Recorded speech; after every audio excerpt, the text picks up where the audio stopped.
बिस्मिल्लाहिर्रहमानिर्रहीम। कूक फरीदा कूक तू ज्यों राखा जवार, जब लग टांडा ना गिरे तब लग कूक पुकार। लो जी मोटरवे रैस्ट एरिया ਇਹ ਤੁਸੀਂ ਵੇਖ ਸਕਦੇ ਹੋ ਕਿ ਇੱਥੇ ਪਹਾੜੀ ਨਾਲ ਨਜ਼ਰ ਆ ਰਹੀ ਹੈ। ਚਕਵਾਲ ਤੋਂ ਥੋੜਾ ਅੱਗੇ ਇਹ ਏਰੀਆ ਤੁਹਾਡੇ ਸਾਹਮਣੇ ਵੇ ਲਾਹੌਰ ਵੱਲ ਜਾਂਦਿਆਂ ਇੱਥੇ ਮੁਖਤਲਿਫ ਬੂਟੇ ਉੱਗੇ ਨੇ। ਇਹ ਨਾਲ ਤੁਸੀਂ ਦੇਖ ਸਕਦੇ ਹੋ ਪਹਾੜਾਂ ਦੇ ਵਿਚਕਾਰ ਇਹ ਪੈਲੀਆਂ ਵਗੀਆਂ ਨੇ। ਇੱਥੇ ਕਾਸ਼ਤ ਵੀ ਹੁੰਦੀ ਹੈ। ਆਮ ਤੌਰ 'ਤੇ ਇੱਥੇ ਕਣਕ ਬੀਜੀ ਜਾਂਦੀ ਹੈ ਜਾਂ ਫਿਰ ਜਵਾਰ ਅਤੇ ਬਾਜਰਾ ਵਗੈਰਾ ਕੋ ਫਸਲਾਂ ਜਿਹੜੀਆਂ ਨੇ ਅਤੇ ਯਾਨੀ ਚਾਰਾ ਜਾਨਵਰ ਵਾਲੇ। ਇਹ ਟਾਹਲੀ ਦਾ ਬੂਟਾ ਹੈ, ਬਹੁਤ ਖੂਬਸੂਰਤ ਅੱਜ ਮੌਸਮ ਹੈ। ਜ਼ਰਾ ਫਜ਼ਾਈ ਨਜ਼ਾਰਾ ਤੁਸੀਂ ਵੇਖ ਸਕਦੇ ਹੋ, ਜ਼ਬਰਦਸਤ। ਹਰ ਪਾਸੇ ਜਨਾਬ ਹਵਾਵਾਂ ਚੱਲ ਰਹੀਆਂ ਨੇ, ਬੱਦਲ ਹੀ ਬੱਦਲ ਨੇ ਅਤੇ ਇਹ ਤੁਸੀਂ ਵੇਖ ਸਕਦੇ ਹੋ।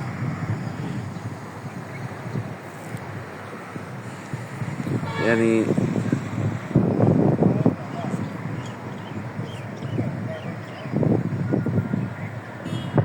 ਆਲ ਦੁਆਲਾ ਇਹਦਾ ਚੈੱਕ ਕਰੋ ਅਤੇ ਇਹ ਨਾਲ ਮੋਟਰਵੇ ਵੇ ਅਤੇ ਇਹ ਜਨਾਬ ਕਲਰ ਕੁਹਾਰ ਵੀ ਨੇੜੇ ਵੇ ਇੱਥੇ। ਅਤੇ ਬਾਕੀ ਲਾਹੌਰ ਵੱਲ ਸਫ਼ਰ ਕਰਦਿਆਂ ਰਸਤੇ 'ਚ ਰੈਸਟ ਏਰੀਆ ਅਤੇ ਇਹ ਨਾਲ ਪਹਾੜੀਆਂ ਤੁਸੀਂ ਵੇਖ ਸਕਦੇ ਹੋ।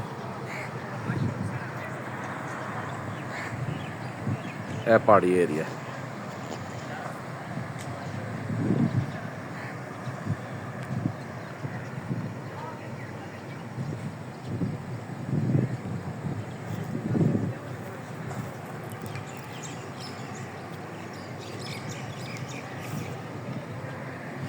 ਅਤੇ ਇਹਦੇ ਨਾਲ ਤੁਸੀਂ ਇੱਥੇ ਦੇਖ ਸਕਦੇ ਹੋ, ਇੱਥੇ ਇੱਕ ਤੂਤ ਹੈ।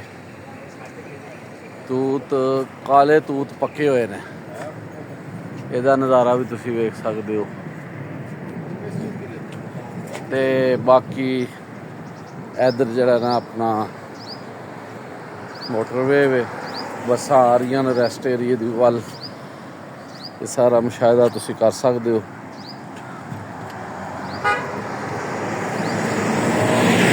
नज़ारा बहुत खूबसूरत, बहुत वधिया।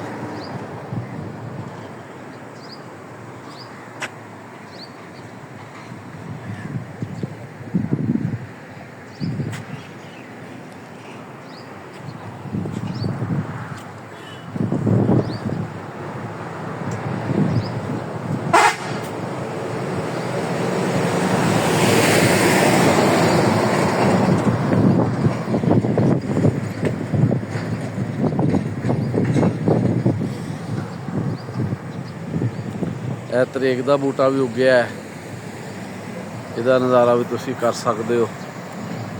ਇਹ ਤਰੇਕ ਹੈ।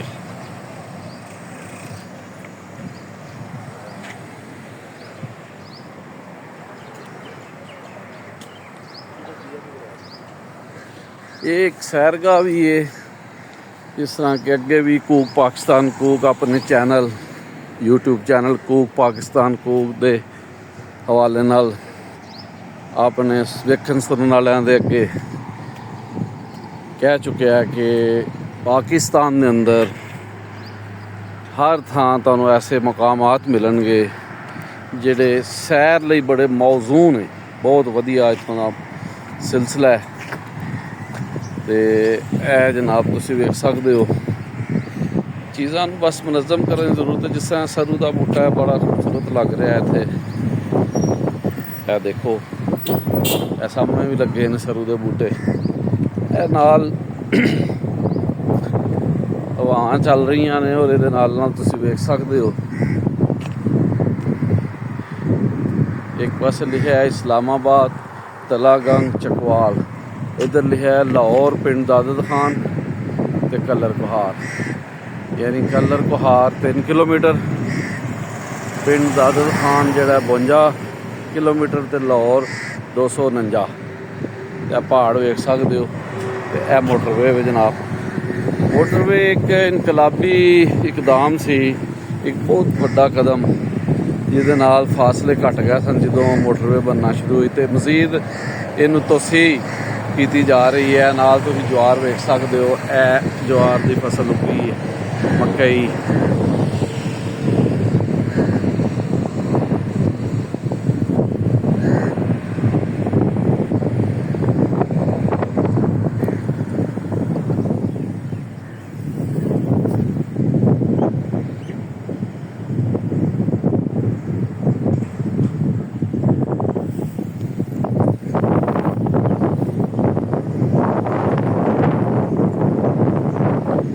ਕਾਂ ਬੈਠਾ ਇੱਥੇ ਫੂਕ ਰਿਹਾ, ਕਾਂ ਕਰ ਰਿਹਾ। ਇਹ ਵੇਖ ਸਕਦੇ ਹੋ, ਉੱਡ ਗਿਆ।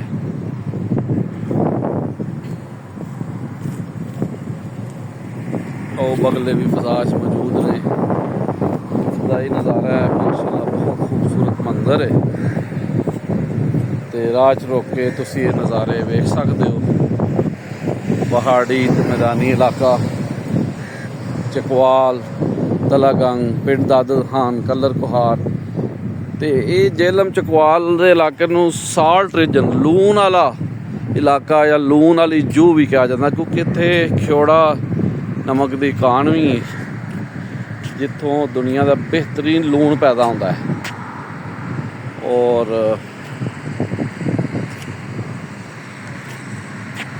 ਉਹ ਮਿਆਰ ਦੇ ਲਿਹਾਜ਼ ਨਾਲ ਬਹੁਤ ਵਧੀਆ ਹੈ ਔਰ ਮਿਕਦਾਰ ਵੀ ਬਹੁਤ ਜ਼ਿਆਦਾ ਹੈ। ਇਹ ਸਰੂ ਦੇ ਬੂਟੇ ਤੁਸੀਂ ਚੈੱਕ ਕਰ ਸਕਦੇ ਹੋ ਆਪਣੇ ਨੇੜਿਓਂ ਵੀ। ਇਹ ਦੇਖੋ ਸਰੂ ਦਾ ਬੂਟਾ, ਬਹੁਤ ਖੂਬਸੂਰਤ ਜੀ। ਦੇਸੀ ਪੌਦੇ ਵੀ ਬਹੁਤ ਜ਼ਿਆਦਾ ਨੇ, ਟਾਹਲੀਆਂ ਨੇ, ਸ਼ਤੂਤ ਨੇ, ਤਰੇਕਾਂ ਨੇ, ਜ਼ਬਰਦਸਤ ਨਜ਼ਾਰੇ ਨੇ ਜੀ, ਦਿਲਕਸ਼। ਇਹ ਬੱਦਲਾਂ ਦੇ ਵਿੱਚ ਸੂਰਜ ਲੁਕਿਆ ਹੈ। ਬਹੁਤ ਵਧੀਆ ਜੀ, ਬਹੁਤ ਵਧੀਆ। ਤੇ ਵੇਖਣ ਸੁਣਨ ਵਾਲਿਆਂ ਨੂੰ ਸਿਰਫ ਮੈਂ ਹੀ ਆਖਾਂਗਾ, ਜਦੋਂ ਕਦੀ ਤੁਸੀਂ ਮੋਟਰਵੇ ਤੇ ਰੁਕੋ ਤੇ ਇਸ ਰੈਸਟ ਏਰੀਏ ਦੇ ਵਿੱਚ ਰੁਕ ਕੇ ਤੁਸੀਂ ਖਾਓ ਪੀਓ ਵੀ, ਆਰਾਮ ਵੀ ਕਰੋ, ਨਮਾਜ਼ ਪੜ੍ਹੋ। ਇਹਦੇ ਨਾਲ ਨਾਲ ਤੁਸੀਂ ਇੱਥੇ ਬੈਠ ਕੇ ਫਜ਼ਾਈ ਨਜ਼ਾਰੇ, ਹਵਾਈ ਨਜ਼ਾਰੇ ਔਰ ਇੱਥੋਂ ਦੀ ਸੈਰ ਦਾ ਲੁਤਫ ਵੀ ਉਠਾਓ। ਲੋ ਜੀ, ਅੱਲਾਹ ਪਾਕ ਸਾਰਿਆਂ ਨੂੰ ਸੁਖੀ ਰੱਖੇ। ਸੱਜਣੋ, ਬੇਲੀਓ, ਮਿੱਤਰੋ, ਪਿਆਰਿਓ, ਰੱਬ ਸੋਨਾ ਤੁਹਾਨੂੰ ਸਭ ਨੂੰ ਸੁਖੀ ਰੱਖੇ। ਰੱਬ ਰਾਖਾ ਤੇ ਅੱਲਾ ਬੇਲੀ।